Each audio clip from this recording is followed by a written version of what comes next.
So hello friends, welcome back to new video. So friends, আজকের টপিকটা একটু আলাদা, মানে টোটাল আর্ট কলেজের ভিডিও, এন্ট্রান্স, এই সমস্ত ভিডিও থেকে সম্পূর্ণ বাইরে গিয়ে আজকে একটা টপিকের ওপর আলোচনা করব। এই টপিকটার ওপর আমাকে অনেক দিন আগে অনেকে রিকোয়েস্ট করেছিল কমেন্ট বক্সে, কিন্তু আর্ট কলেজের এন্ট্রান্স সম্পর্কিত যে ভিডিওগুলো ছিল সেগুলো আমার দেওয়াটা বেশি ইম্পর্টেন্ট ছিল বলে এই টপিকটা নিয়ে আলোচনা করতে পারিনি। কিন্তু যেহেতু এখন পরিস্থিতি একটু নর্মাল রয়েছে, মোটামুটি এন্ট্রান্স এক্সামগুলো শেষের দিকে, তো এখন কিন্তু এই টপিকটা খুব গুরুত্বপূর্ণ বিষয়। তো চলো আজকে এই টপিকটা সম্পর্কেই আলোচনা করা যাক। আশা করছি থাম্বনেল দেখে তো বুঝতেই পেরে গেছো এবং টাইটেল দেখে কী টপিক। তো চলো ডিসকাসটা স্টার্ট করি। ভিডিওটা এইভাবে কন্টিনিউয়াস দেখতে আমি শিওর তোমরা বোর হয়ে যাবে, তোমরা ভিডিওর প্রচুর অংশ স্ক্রিপ্ট করে যাবে। তো দেখো, এটাতে আমার কোনো প্রবলেম নেই, আর মানে তোমাদেরকে ইন্টারেস্টিং ভিডিও বানানোর জন্য তো মেনলি যেটা দরকার, গ্রিন স্ক্রিন, ল্যাপটপ, সেটা বর্তমানে আমার কাছে নেই, খুব শীঘ্রই চলে আসবে।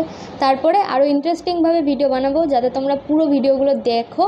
আমি নিজেই তো এরকম ধরনের ভিডিও যদি অন্য কারো দেখতে থাকি তাহলে স্ক্রিপ্ট করে দিই, তো সেক্ষেত্রে তোমরাও স্বাভাবিক সেটাই করবে। তো যাই হোক, তোমাদের জন্য ইন্টারেস্টিং ভিডিও আমাকে বানাতেই হবে, আর আমি বানাবোই। তোমরা এতটা সাপোর্ট করছো আমাকে। তো যেটা বলার সেটা হচ্ছে, দেখো, আর্ট কলেজে তো ভর্তি হয়ে গেলাম বা আর্ট নিয়ে পড়বো ভাবছি, কিন্তু পরবর্তীতে ফিউচার কী রয়েছে। নেক্সট আর একটা কোশ্চেন, আমি মিডল ক্লাস ফ্যামিলি থেকে বিলং করি। আমার বাড়ির লোক কিছুতেই বুঝতে চায় না, আমাকে একদম সাপোর্ট করে না। আমি আর্ট কলেজে পড়ে কী করব, আর্ট কলেজে যদি চান্স না পাই তাহলে আমি বাড়িতেও আর্ট করতে পারবো না। তো এরকম ধরনের প্রচুর কোশ্চেন কিন্তু স্টার্টিংয়ে আমাদের মাথার মধ্যে ঘোরে। আমি নিজে মিডল ক্লাস ফ্যামিলির থেকে বিলং করি, তো আমাদের ভারতবর্ষে কিন্তু 70%ই তাই। তো সেক্ষেত্রে যদি আমরা আর্ট কলেজের কথা বলি, তো আমাদের কিন্তু স্টার্টিংয়ে প্রচুর বাধা বিপত্তির সম্মুখীন করতে হয়। এন্ট্রান্স এক্সাম যেমন একটা বড় বাধা মানে কি, স্টার্টিংয়ের সময় একটা বড় স্ট্রাগল, ঠিক তার থেকেও বড় স্ট্রাগল হচ্ছে কিন্তু ফ্যামিলি সাপোর্ট। তো সেই জায়গাটায় দাঁড়িয়ে কিন্তু অনেককে অনেক রকম সমস্যার সম্মুখীন হতে হয়। আমারই অনেক ফ্রেন্ডস রয়েছে যারা ছবি আঁকতে ভালোবাসে, ভালো ছবিও আঁকে, কিন্তু তারা তাদের ফ্যামিলি সাপোর্টের জন্য কোনো দিন আর্ট কলেজের মুখই দেখতে পারলো না। তো আর্ট কলেজে পড়া তো অনেক দূর। তো আই থিঙ্ক তোমাদেরও ঠিক সেম প্রবলেমগুলো সম্মুখীন করতে হচ্ছে। তো দেখো, সবার ফার্স্টে সবাইকে, সবার গার্জেনকে বোঝানোটা নিজের দায়িত্ব। তো এবার গার্জেনরা কিন্তু সবসময় আমাদের ভালোর জন্যই, মানে একটা খুব টেনশনে থাকে যে আর্ট কলেজে পড়ছে। যদি নর্মাল কোনো একটা এলাকা থেকে দেখো, কলকাতা শহরে তুমি যখন যাবে তখন দেখবে, যখন আর্ট কলেজে এন্ট্রান্স দিতে দাঁড়াবে তখন দেখবে এই ফিল্ডে কত কম্পিটিশান, কেন এত স্টুডেন্ট এন্ট্রান্স এক্সাম দিচ্ছে, কলেজগুলোই বা কেন চলছে। যদি আর্ট কলেজ থেকে কোনো স্টুডেন্ট বেরিয়ে কিছু নাই করতে পারতো তাহলে কলেজগুলো একদমই চলতো না। কিন্তু একটা সামান্য মফস্বল শহর, গ্রাম বা শহরে দাঁড়িয়ে যদি এই কথাগুলো চিন্তাভাবনা করো তাহলে কিন্তু দেখবে অনেক রকম ভাবনা ভাবতে হয়। দেখো, স্বাভাবিক, আমি যে শহরে রয়েছি এখান থেকে হাতে গুনে 4-5 জনও নয়, মাত্র 2 জন, আমাকে ধরে মাত্র 2 জন আর্ট কলেজের বর্তমান স্টুডেন্ট রয়েছে এত বড় একটা শহরে। তো এরকম কিন্তু বেশিরভাগ ক্ষেত্রেই দেখা যায়। তো এই পরিস্থিতিতে দাঁড়িয়ে স্বাভাবিকভাবে আমাদের গার্জেনরা কিন্তু ভাববেন যে আর্ট কলেজে দাঁড়িয়ে, আর্ট কলেজে পড়ে কি হবে। তো সেক্ষেত্রে সবার আগে গার্জেনদের যে চিন্তা ভাবনা সেটাকে বদলানোর দায়িত্ব আমাদেরই। আমাদেরকে তাদের বোঝাতে হবে। তো এখন সোশ্যাল মিডিয়া রয়েছে, ফোন রয়েছে, তাদেরকে দেখাও, তাদেরকে বোঝানোর চেষ্টা করো যে দেখো, তুমি যে জামাটা পরে রয়েছে সেটাও কোনো একটা আর্টিস্টের ডিজাইন করা, টেক্সটাইল ডিজাইন। আমি যে ঘরে বসে রয়েছি এটা একটা নর্মাল ঘর রয়েছে, এটা রাজমিস্ত্রির দ্বারা তৈরি, বাট এখন যে বড় বড় বিল্ডিং হচ্ছে, বড় বড় ইন্টেরিয়ার ডিজাইন হচ্ছে, এইগুলো কিন্তু কোনো বড় ইন্টেরিয়ার মানে অ্যাপ্লাইড আর্টের স্টুডেন্ট, এই সমস্ত ডিজাইনার, গ্রাফিক ডিজাইনার, এদের দ্বারা তৈরি। তুমি যে টিভি দেখছো, টিভির যে অ্যাডভার্টাইজমেন্ট, টিভির যে এডিটিং, যে কোনো গেম খেলছি, ওয়েবসাইট ডিজাইনিং, এগুলো কিন্তু সব এক একটা ডিজাইনারের কাজ। হয়তো আমরা যারা আর্ট কলেজ থেকে বেরোই, আমরা আর 5টা সেলিব্রিটির মতো, মানে যারা সিঙ্গার হয় তাদের একটা পরিচয় বেড়ে যায়, কিন্তু যারা আর্ট কলেজ থেকে বেরোয় তাদের কিন্তু একটা পাবলিক, মানে সেলিব্রিটি পাবলিক ব্যাপারটা হয়তো অনেকটা কম আসে। যারা এরকম সোশ্যাল মিডিয়ায় আসে তারা হয়তো খুব কম পরিচিত মানুষের কাছে যেতে পারে, কিন্তু যারা কেবলমাত্র খুব দক্ষতা সম্পন্ন দিয়ে কাজ করে তাদের কাজটাকে ফুটিয়ে তুলতে পারে, কিন্তু তাদের যে মুখ পরিচয় সেটা হয়তো সামনে আসে না বলে আমাদের গার্জেনরা জানতে পারে না যে এই ফিল্ডের গুরুত্বটা কতটা বেশি। তো আমি কয়েকটা উদাহরণ দিয়ে আমি বলছি, তোমরাও তোমাদের বাড়ির লোককে ঠিক এইভাবে একটু বোঝানোর চেষ্টা করবে, হয়তো তাহলে তারা বুঝতে পারবেন। সাপোজ ধরো আমুল কোম্পানির কথা বলছি, আমুল কোম্পানির এই যে প্যাকেজিং, এটাই তাদের একদম কি বলবো, আমুলের যে একটা ল্যান্ডমার্ক বলা যেতে পারে, যে আমুলের একটা ব্র্যান্ড প্রোডাকশন মার্ক। তো পিওপিও বলা যায় এগুলোকে, পয়েন্ট অফ প্রোডাক্ট, এই সমস্ত অনেক ব্যাপার রয়েছে। তো এটাও কিন্তু কোনো একটা বড় আর্টিস্টের দ্বারা তৈরি, সেও কোনো এক সময় হয়তো আর্ট কলেজের স্টুডেন্ট হয়ে বেরিয়েছিলেন। তো এইগুলো কিন্তু, তারপর লোগো ডিজাইনিং, কোনো ব্র্যান্ডের ডিজাইনিং, তো এই সমস্ত ব্যাপারগুলো কিন্তু আর্ট কলেজের স্টুডেন্টদের মারফতই হয়ে থাকে বেশিরভাগ ক্ষেত্রে। ফ্রিল্যান্স আর্টিস্ট যারা হয়ে থাকেন, কোনো রকম আর্ট কলেজে পড়াশোনা করলেন না, কিন্তু তারা পেন্টিং ফিল্ড নিয়ে এগিয়ে গেলেন, বড় বড় এক্সিবিশন অ্যাটেন্ড করলেন, তাদের কাজ সোশ্যাল মিডিয়ায় পোস্ট করলেন, সেখান থেকে তারা তাদের পপুলারিটি পেলেন, বিভিন্ন জায়গায় তারা আমন্ত্রিত হলেন, এইভাবে তারা কিন্তু অনেকভাবে এগিয়ে গিয়ে থাকেন।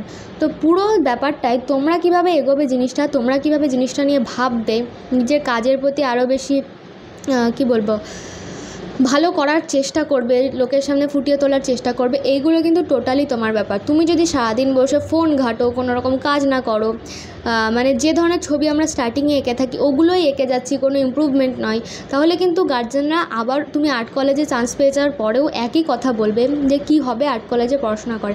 তাদেরকে বোঝাতে হবে যে দেখো এই জিনিসগুলো থেকেই কিন্তু এইগুলো হচ্ছে, নয় তারা বুঝতে পারবেন না। আমারও স্টার্টিংয়ে ব্যাপারটা এরকমই ছিল, কিন্তু যখন বাড়ির লোক এই ফিল্ডের গুরুত্বটা বুঝতে পারলেন, এখন আর আমাকে কিছু বলা হয় না। তো এইটা হচ্ছে কিন্তু একটা ফার্স্ট বাধা যেটা আমাদের সম্মুখীন করতে হয়। তো এটাকে তোমরা এইভাবেই ওভারকাম করতে পারবে, এছাড়া কোনো রাস্তা নেই। তোমরা তারপরে কাজ করো, কাজ করে দেখাও যে এখান থেকে একটা আর্নিং রয়েছে, যেমন কমিশন ওয়ার্ক রয়েছে একটা বড় হাতিয়ার, আমি যেটা নিজে করে থাকি। তো এটা কিন্তু একটা বড় ব্যাপার রয়েছে। এইগুলো হচ্ছে কিছু কিছু ব্যাপার। অনেকে মনে করেন যে আর্ট কলেজে পড়ে ছবি এঁকে আর কত আর্নিং হবে, কী হবে, প্রচুর প্রচুর। তুমি যদি তোমার কাজটাকে ভালোবেসে করো, প্রচুর আর্নিং রয়েছে, প্রচুর আর্নিং রয়েছে। ফ্যাশন ডিজাইনারদের কথা চিন্তা করো একবার, তারপর সিনেমার সেট ডিজাইনার, ডিরেক্টর, তারপর যারা আর্টিস্ট হয়ে থাকেন, ব্যাকগ্রাউন্ড সেট আর্টিস্ট, তাদের চিন্তা ভাবনা, তাদের কনসেপ্টগুলো ভেবে দেখো। আমি কিছু কিছু মুভির নাম বলছি, বাহুবলী মুভি, তার গ্রাফিক্স, তার যে প্যালেসটা, সেটার যে ডিজাইনিং, সীতারামম, তোমার অত মানে এই বর্তমান 2022-এর মুভি সামথিং 22-এ দাঁড়িয়ে যে 1960-র যে টাইম, সেই টাইমটাকে কি সুন্দরভাবে রিপ্রেজেন্ট করা, এগুলো তো কোনো রাইটারের কাজ না, এগুলো এই আর্ট ডিরেক্টরদেরই কাজ। তারপরে আরও মানে যে সমস্ত মুভি, মানে প্রতিটা মুভিতে তো একটা মুভি কিন্তু সিনেমার যে অ্যাক্টাররা রয়েছেন তারা কিন্তু আর কি রোলটা প্লে করছে, বাট পুরো জিনিসটাকে ফুটিয়ে তোলার যে একটা ব্যাকগ্রাউন্ড, সেটা কিন্তু এই আর্ট ডিরেক্টরদের কাজ। তো এই বিষয়গুলো কিন্তু এর মধ্যে রয়েছে। এবার কি শুধু মুখে বললে হয় না, জিনিসগুলোর পেছনে প্রচণ্ড পরিশ্রম করতে হবে, তোমাকে দেখতে হবে, নিজেকে ট্রাই করতে হবে, তবেই তুমি সেই জায়গায় পৌঁছাতে পারবে। তো আই থিঙ্ক তোমাদের যে ধারণাগুলো ছিল যে আর্ট কলেজে পড়ার পরবর্তীতে কি হবে, বা তোমাদের বাড়ির লোকও যে বিষয়গুলো ভেবে থাকেন সেগুলো তাদেরকে বলবে, আই থিঙ্ক তোমরাও কিছুটা বুঝতে পেরেছো। এরপর অনেক রয়েছে, যেখানেই তাকাবে আমি একটাই কথাই বলবো, চোখ বন্ধ করে শুধু যেদিকে তাকাও সেদিকেই আর্ট। আর ওভারঅল যদি কিছুই দেখতে না পারো, একবার চোখ বন্ধ করে দেখো আমাদের যে পৃথিবী, প্রকৃতি, আমাদের যে মানব দেহ, এটা কত বড় একটা আর্ট যেটা ভগবান তৈরি করেছে। তো দেখো আর্ট এমন একটা জিনিস, এটা ছাড়া কিন্তু দুনিয়া অচল, টোটাল দুনিয়া অচল এটা ছাড়া। এটার প্যাকেজিংটাও কিন্তু কোনো একটা আর্টিস্টের দ্বারা করা। দেন যাই দেখাবো তাই আর্ট, আর কত।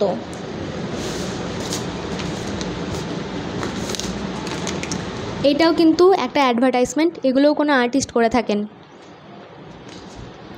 তো এই তো গেল ব্যাপার। এবার যদি আমরা পেন্টিং ফিল্ডের কথা বলি, উড অ্যান্ড লেদার, টেক্সটাইল, এগুলো দিয়ে তো বুঝেই গেলে। উড অ্যান্ড লেদারে নতুন নতুন টুপি, পার্স, ব্যাগ, লেদারের দামি দামি জিনিস, যেমন সিলেদার্সের থেকে যে লেদারের যে ব্যাগ, বেল্ট, জুতো এইসব তৈরি হয়, এগুলো কিন্তু আর কোম্পানি তো নিশ্চয়ই করে না, কোম্পানির আন্ডারে যে আর্টিস্ট রয়েছেন তিনি এগুলো ডিজাইন দিচ্ছে, কোম্পানি সেই মতো সেটাকে ম্যানুফ্যাকচারিং করছে। তো জামার ক্ষেত্রেও সেরকম টেক্সটাইল ডিজাইনিং। দেন তারপরে আমরা যেটা স্কাল্পচারের তো কোনো কথাই না, যেটা আমি বললাম অনেক সময় যে পুরনো অ্যাস্থেটিক ফিল্ড বা অ্যাস্থেটিক মুডে যে সমস্ত কোনো হোটেল বা কোনো রেস্টুরেন্টকে নতুনভাবে ডেকর করা হবে, তো সেক্ষেত্রে কোনো আর্কিটেকচারাল ফর্ম, অ্যানশিয়েন্ট, এই সমস্ত কিছু দরকার হলে সেই ক্ষেত্রে কিন্তু স্কাল্পচারের প্রচুর ডিমান্ড রয়েছে। তো স্কাল্পচারের ডিমান্ড কিন্তু তোমরা প্রতিটা মুহূর্তে দেখতে পারবে যে স্কাল্পচার ছাড়া কিছু হচ্ছে, সে ঠাকুর পুজো থেকে শুরু করে বিল্ডিং ডেকোরেট থেকে শুরু করে স্কাল্পচারের প্রচুর ডিমান্ড।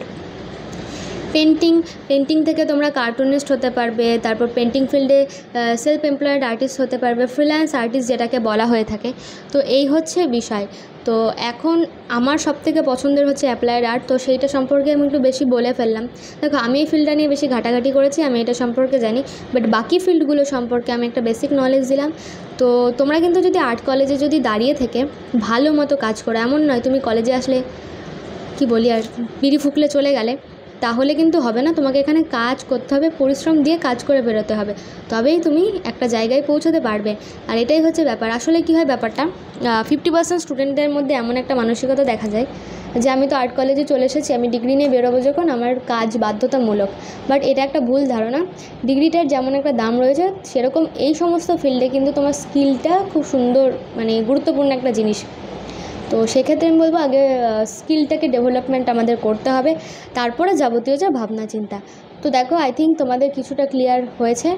আর নিজেরা একটু দেখার চেষ্টা করো, ঘাটাঘাটি করো। আর আমি তো তোমাদের সঙ্গে রয়েছি, বাড়ির লোকজনকে বোঝাও, যাদের লাস্ট ইয়ার তারা ভাইবাটা ভালো করে দাও আর দেখো কি হয়। আর যারা সবে দিলে first time entrance exam but back পেয়েছো, ফেলিয়ার হয়েছে, no problem, next year time আছে, অবশ্যই হবে। তো দেখা হবে নতুন ভিডিওতে। হয়তো একটু বেশি জ্ঞান দিয়ে ফেলেছি, জ্ঞান ভালো লাগলে একটা লাইক করতে পারো। Thank you so much for watching.